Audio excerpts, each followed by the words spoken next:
스케줄을 계속 변경하더라고요. 뭐 처음에는 워싱턴으로 간다고 했다가 뉴욕으로 간다고 하고 또 뉴욕으로 가는 시간도 어제 저녁에서 갑자기 오늘 오후로 왜 이렇게 스케줄을 번복하면서 미국으로 가는 건지 좀 궁금하거든요. 지금 뭐 여러 가지 설이 나오고 있기 때문에 나중에 확인이 되어야 할 수 있겠지만은 크게 두 가지의 설명이 있을 수 있습니다. 하나는 중국에 도착을 해서 중국의 관리들과 면담이 자꾸 시간이 바뀌거나 지연되면서 비행기 시간도 늦어졌다는 설명이 있고요. 네. 또 하나는 지금 김영철 부위원장은 미국이 일시적으로라도 제재 유예를 해줘야지만 미국을 입국을 할 수가 있었습니다. 예전에 그 평창 동계올림픽 때도 이제 우리 비행기가 이제 북한을 방문하려고 했을 때 그 제재 유예를 받는 것 때문에 그 비행기 떠나기 몇 시간 전에야 이제 그 제재 유예를 받고 떠날 수 있었는데요. 아무리 이제 미국 정부가 허가를 해준다고 하더라도 기본적으로 절차라는 게 있기 때문에 그 절차가 조금 시간이 걸리면서 이제 비행 시간이 늦어졌을 가능성도 있습니다. 왜냐면 비자도 나와야 되고 하는 시간이 있기 때문에 아주 단순한 그런 행정적인 절차 때문에 늦어졌을 가능성도 배제할 수는 없을 것 같습니다. 사실 6월 12일까지라고 하면 이제 2주도 채 남지 않은 시간이지 않습니까? 북미 정상회담, 그러니까 아까 첫 번째 가능성에 대해서, 그러니까 북한 그 김영철 부위원장이 중국의 관리들과 만나서 뭔가 얘기를 했다면 비핵화 방법이나 이 등등에 대해서 논의를 했다면 혹시라도 김정은 국무위원장이 세 번째 방중, 그것이 이제 북미 정상회담 전일 수도 있고 후일 수도 있지만 전에 혹시 먼저 중국에 들렀다가 김정은 위원장이 시진핑 주석과 정상회담을 한 뒤에 싱가포르로 날아갈 가능성, 이것도 있습니까? 뭐 그 가능성도 여전히 배제할 수는 없습니다. 근데 아마도 6월 12일이 최종적으로 확정이 되고 오늘 이제 김영철 부위원장과 이제 폼페이오 국무장관이 미국에서 만나게 된다면 아마 대부분의 의제는 이미 확약이 양국 간에 확정이 된 상태일 거기 때문에 중국을 만난다고 해서 그 의제 부분에 변경이 생길 가능성은 매우 낮다고 보여집니다. 다만 이제 북한으로서는 비핵화가 이루어지고 이런 과정에서 중국의 도움이 필요할 수밖에 없기 때문에 그러한 부분에 대한 이야기를 하는 것은 충분히 가능하다고 생각이 됩니다. 지금 시간과 뭐 장소 변경 부분을 뭐 또 설명드리고 뭐 중국의 그런 이야기까지 해봤는데 지금 다시 한번 그 그래프를 보시면 시간도 계속 이제 바뀌었지만 장소가 눈에 띄게 처음에 워싱턴이었다가 뉴욕으로 가거든요. 근데 그냥 딱 얼핏 생각하기에 워싱턴에 당연히 백악관도 있고 당연히 트럼프 대통령도 있기 때문에 당연히 미국의 수도인 워싱턴 DC로 갈 것이다라고 예상을 했었는데 그 예상과 다르게 또 당초부터 뉴욕을 가려던 것도 아니고 워싱턴 DC에서 뉴욕을 로 이렇게 행선지를 변경했거든요. 이 부분은 그러면 어떤 부분이 좀 작용했을 거라고 보시는 거예요? 글쎄 처음에 이제 미국에서는 김영철 부위원장이 워싱턴으로 온다는 공식 발표는 없었습니다. 트럼프 대통령이 이제 뉴욕으로 올 것이라는 이야기는 했었고요. 근데 이제 만약에 워싱턴으로 가려다가 뉴욕으로 바뀌었다면 이건 역시 약간 두 가지 의미를 해석해 볼 수 있는데 하나는 아직까지 북미 간의 수교가 진행되어 있지 않은 상황이기 때문에 뉴욕에 와 있는 북한 외교관이라고 하더라도 이동에 제한이 있습니다. 그렇기 때문에 그 이동의 제한 측면이 김영철 부위원장에도 일단 적용이 되기 때문에 그러한 절차상의 문제가 있는 것인지 아니면 저 정치적인 고려도 있을 수 있는데 김영철 부위원장이 워싱턴으로 온다고 한다면 최고위급의 약 18년 만에 워싱턴 방문이 되는데요. 그렇죠. 그럼 정치적인 무게가 실리면서 트럼프 대통령이 만나야 하는 것이 아닌가 하는 좀 정치적 부담이 생길 수가 있습니다. 워싱턴까지 왔는데. 근데 지금의 상황에서 아직 최종적으로 확인이 안 된 상황에서는 트럼프 대통령이 그러한 정치적 부담을 지는 것이 부담스럽기 때문에 일단은 뉴욕에서 현재 폼페이오 장관은 뉴욕으로 가도록 되어 있으니까 뉴욕에서 만나고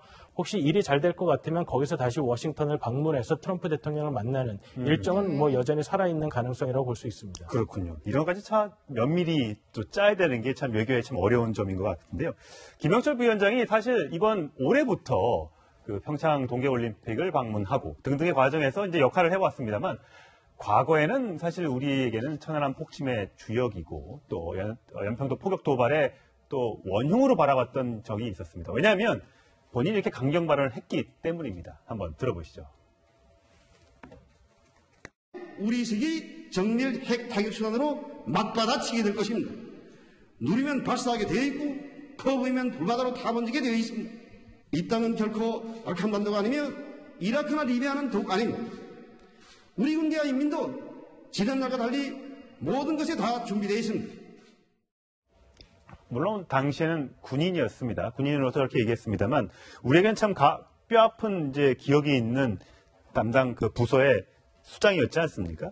그러던 사람이 어떻게 갑자기 이렇게 평화의 상징처럼 또 김정은 위원장의 오른팔처럼 행동할 수 있을까? 그 배경이 정말 궁금합니다.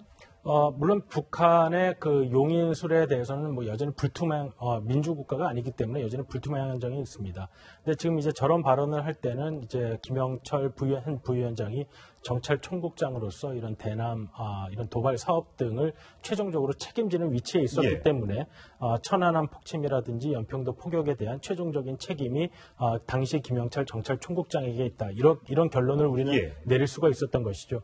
근데 이제 지금은 이제 통일전선 부장으로서 또 이제 어떻게 말하면 우리나라의 통일부와 국정원을 좀 기능을 예. 합쳐놓은 듯한 그 위치를 맡고 있기 때문에 이제는 군인복을 벗고 이제 민간인으로서 이 역할을 하고 있는데 물론 우리로서는 지나간 그런 사안들 때문에 굉장히 거부감이 있고 뭐 그런 상황이지만 네. 일단은 이 비핵화 과정을 진행을 하는 상황에서는 그러한 부분을 우리가 조금 덮고 지나가는 지금 그러한 상황으로 보입니다. 근데 어쨌든 뭐 다른 뭐 예를 들어서 가장 뭐 김여정도 있고요. 다른 사람도 많은데 왜 하필 최종 의제를 조율하는 과정에 김영철을 보냈을까 하는 저는 궁금증도 있거든요. 그거는 어떤 이유 때문이라고 보세요? 글쎄요, 그 김정은 위원장이 이제 집권을 한 이후에 이제 여러 사람이 이제 2인자로 이제 네. 부각이 되고 가장 최근에는 이제 최룡해가 이제 그랬었죠. 가장 실권이 있는 2인자로 집권에 가까운 집권자에 가까운 위치를 하고 있었는데 지난 평창 올림픽 계기로 해서 북한과 이제 한국과 이야기를 하면서는 김영철 부위원장의 위치가 굉장히 돋보이는 상황이 됐습니다. 그것이 이제 어떤 역할 분담이 있었는지 모르지만 지금 현재 상황에서 이 비핵화 문제를 다루는 과정에 있어서 한국과 그리고 미국과의 관계를 다루는 데 있어서는 김영철 부위원장이 김정은 위원장의 가장 큰 신임을 받고 있는 것이 아닌가 이렇게 생각해 볼 수 있겠습니다. 뭐 2차 판문점 회담에서도 남북 정상회담에서도 옆에 바로 배석했던 것이 김영철 네. 부위원장이니만큼 그만큼 김정은 위원장의 현재로서는 복심으로 볼 수 있을 것 같습니다. 자, 이번 방미가 그러니까 김영철 부위원장의 방미는 18년 만입니다. 그러니까 최고위급 방미는 이제 18년 만인데 당시에 이제 조명록 그 위원장은 이제 김정일 위원장의 특사 자격으로 북한에 갔었는데 당시에는 워싱턴에 갔었고요. 이번에 이제 김영철은 뉴욕으로 가게 되는 거잖아요. 그때 당시에 있었던 합의와 오늘 내일 우리 시간으로 내일 되겠는데 내일에 이제 도착을 김영철 위원장이 하게 되면 어떤 합의를 할 것으로 그때 합의와 내일의 합의 어떻게 좀 차이가 나고 비슷한 점은 또 어떤 게 있을까요? 일단은 18년 전에 조명록 차수가 워싱턴을 방문했을 때는 아마 특사 자격으로 방문을 했습니다. 이번에 김영철 부위원장은 특사 자격이란 말은 아직 공식적으로 나와 있지 않습니다. 혹시 김정은의 친서를 가지고 간다면 특사 자격이 되는 건가요? 뭐 친서를 가지고 있다고 해서 뭐 꼭 특사라고 하기는 어렵지만은 아직까지 그러한 건 이야기가 없는 상황이고 예. 저번에 그 김여정이 한국을 왔을 때도 사실 특사 자격인지 아닌지를 몰랐다가 그렇죠. 저는 그러다가 예. 이제 친서를 전달하면서 특사 자격으로 전달한다 이런 상황이 되었었습니다. 예. 그렇기 때문에 그 부분은 아직 조금 불분명한 상태이고요.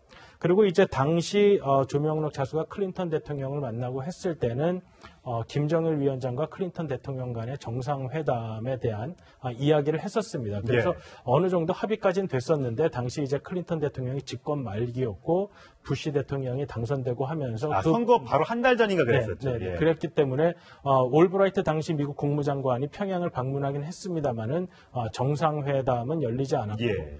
또 그 당시는 아직 북한이 핵실험을 하기 이전 단계였기 때문에 이런 비핵화라는 주제 자체가 크게 부각되진 않은 상황이었습니다. 하지만 이번에는 그 어느 때보다 이제 비핵화라는 의제에 대해서 양국이 접근해가는 과정이 있기 때문에 보다 더 구체적인 내용에 관해서 이야기를 할 가능성이 높습니다. 그렇군요.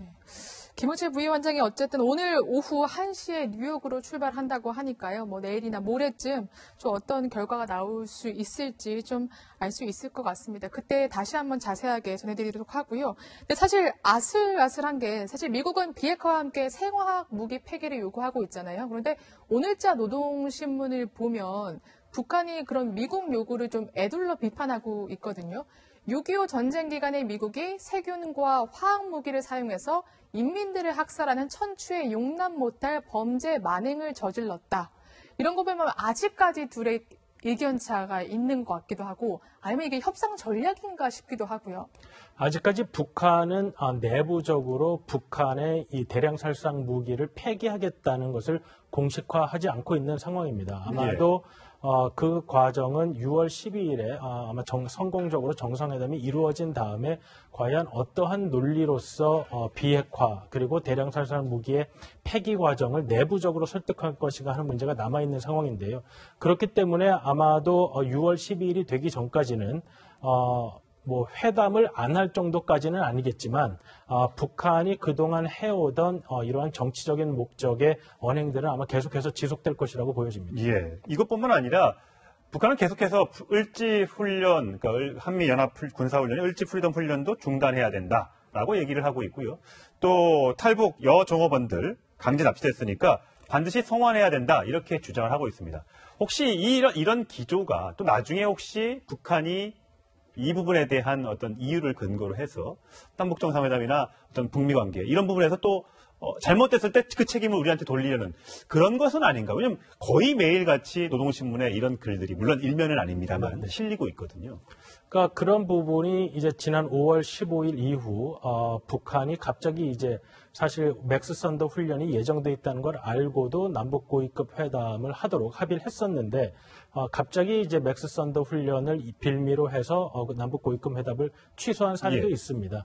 근데 이제 그러던 것이 다시금 트럼프 대통령이 좀 강하게 나오니까 이제 그러한 이슈들은 사실 그냥 흐지부지 그냥 지나간 상황이 됐습니다. 그렇기 때문에 이런 문제들도 북한은 뭐 여전히 이런 문제를 제기하겠지만 이 부분이 북미 협상이라든지 아니면 그 이후의 협상까지를 감안을 해서 하는 것보다는 아직까지 북한은 이런 관성을 이어갈 수밖에 없는 상황이다라고 보는 것이 지금의 이러한 북한의 입장을 이해하는 데는 맞지 않을까 이렇게 생각을 해볼 수 있습니다. 네, 지금 싱가포르에서는 이제 북한의 김창선 국무위원회 부장과 그리고 미국의 조혜긴 백악관 부비서실장이 이제 의전에 관해서 이제 협상을 하고 있습니다. 아무래도 이제 싱가포르에서 협상을 할 때 트럼프 대통령과 김정은 위원장이 어떤 모습을 연출하냐도 양국의 어떤 약간 기싸움이 될 것 같기도 하고요. 그래서 의전 문제가 중요할 것 같은데. 예, 지금 저 화면에 나오고 있는 게 김창선 부장의 오늘 오전 본인의 이제 숙소를 빠져나가는 것을 저희 채널A 카메라가 포착을 해서 지금 영상으로 벤치를 타고 나가는 모습을 보여드렸는데 나간 다음에 어디서 누구를 만나는지는 저희가 취재가 안 돼서 그까지는 모르겠습니다만 어딘가에서 이제 미국의 이제 의전 담당과 만나서 남북 정상회담 관련된 얘기를 하지 않겠습니까? 근데 사실 뭐 김정은 국무위원장이 2번이나 베이징과 다롄, 중국을 갔었습니다만 그 외의 지역은 지금 처음 나가는 거잖아요. 싱가포르에 하더라도. 이거 어떻게 다닐 것이며 그 중국에서 받았던 뭐 사이카의 호의나 뭐 차는 또 어떻게 실행할 것이며 이런 것들은 어떻게 진행될 거로 보세요? 사실 미국은 이런 정상회담의 경험이 굉장히 많고 또 해외에서 이런 다자 정상 외교에 참석한 경험도 많기 때문에 이 부분에서 지금 참석하고 있는 사람들은 굉장히 정말로 실무적인 일을 처리하는 사람들입니다. 이 부분에 사실 미국은 별로 크게 사실 문제될 거는 없는데 이제 북한으로서는 말씀하신 대로 이러한 사례가 전례가 없는 사례가 될 뿐더러 북한 최고 지도자의 경호를 외국 정부에게 어느 정도 의존할 수밖에 없는 상황이 된 것입니다. 그렇기 때문에 북한으로서는 김정은 위원장의 의중을 가장 잘 안다는 사람을 보낼 수밖에 없는 상황이고 김창선 부장 같은 경우에는 미국과 이런 동선도 협의해야 되겠지만은 경호에 있어서 싱가포르 군 및 경찰과도 또 협의를 해야 되는 부분이 많이 있습니다. 그리고 또 이제 언론은 어떻게까지 통제를 할 수 있을지 그런 부분들이 그러니까 우리도 지금 성김 대사 등이 와 있는데 호텔 앞에서 이제 우리 기자들은 이제 진을 치고 사진을 찍기 위해서 노력을 하는데 아마 북한의 사람들은 그런 경험을 해본 적이 없을 겁니다. 근데 이제 호텔에서 묵게 되면 그러한 상황을 피해갈 수는 없는데 그렇군요. 과연 그럼 그러한 부분들은 어떻게 처리해야 될지 아마 김창선 부장은 지금 고민이 굉장히 많은 상황일 것 같습니다. 네. 사실 그리고 또 비용 문제가 있거든요. 그러니까 미국에서 하는 게 아니라 싱가포르에서 하기 때문에 누가 어떻게 비용을 부담하게 될지 또 만약에 북한이 비용을 부담하게 되면 사실 북한이 그럴 만한 여력이 있는지도 좀 의문이거든요. 지금 네. 그 보통 다자 외교를 할 때는 그냥 자국이 비용을 부담하고 그 참가국이 비용을 부담하고 아니면 이제 양자 회담인 같은 경우에는 이제 좀 많은 부분은 주최하는 국가에서 예. 비용을 대신 내주기도 하고 이렇게 하는데 네. 지금 이거는 제3국에서 다른 국가의 정상들이 회담을 하는 경우이기 때문에 그러게요. 여러 가지 비용이 말씀하신 대로 발생할 수밖에 없습니다. 과연 이 비용을 누가 낼 것인가 아니면 싱가포르 정부가 어느 정도 도움을 주 근데 또 싱가포르 정부가 도움을 주기 위해서는 현재 제재를 또 조금 피해 나가야 그래요. 되는 그런 상황이 있기 때문에 아마 기본적인 원칙상으로는 북한이 자기 부담분을 부담해야 되겠지만 예. 이 부분이 협상이 잘 진행되게 되면 미국이 조금 어떻게 도와줄 수도 있고 뭐 이런 부분이 있으니까 그런 부분 아주 좀 지켜봐야 되지 않을까 이런 생각이 듭니다. 그런 부분까지. 도와줄 수 있나요? 혹시 우리나라가 도와줄 수도 있나요? 우리가 저번에 이제 네. 평창 남북 정상회담 때 예. 판문점에서 할 때는 우리가 비용을 다 대고 했었습니다. 예.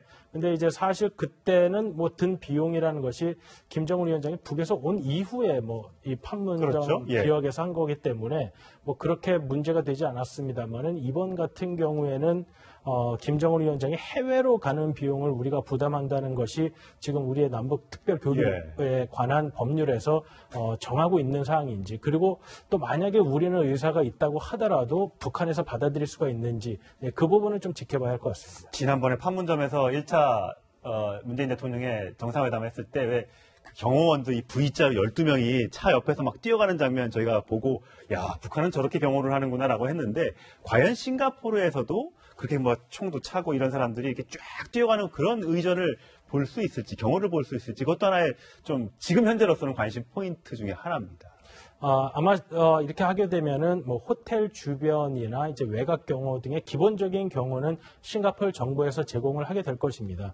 그런데 이제 회담 장소가 그럼 숙박하는 장소와 어느 정도 떨어져 있는지 이런 문제들이 다 고려가 되겠지만 그 정상에 대한 근접 경호는 자국에서 맡도록 되어 있기 때문에 지난번에 우리가 판문점에서 봤던 이렇게 차 주변에서 이렇게 뛰어가는 모습을 볼 수 있을지 모르겠지만 근접 경호는 북한에서 담당하는 것이 그거는 정해져 있는 사실입니다. 네, 지금 화면으로 보셨던 저 장면 과연 싱가포르에도 연출될 수 있을지 저희가 6월 10일 이제 얼마 남지 않았습니다. 곧 확인할 수 있을 것 같습니다. 오늘 말씀 여기까지 듣겠습니다. 고맙습니다. 감사합니다.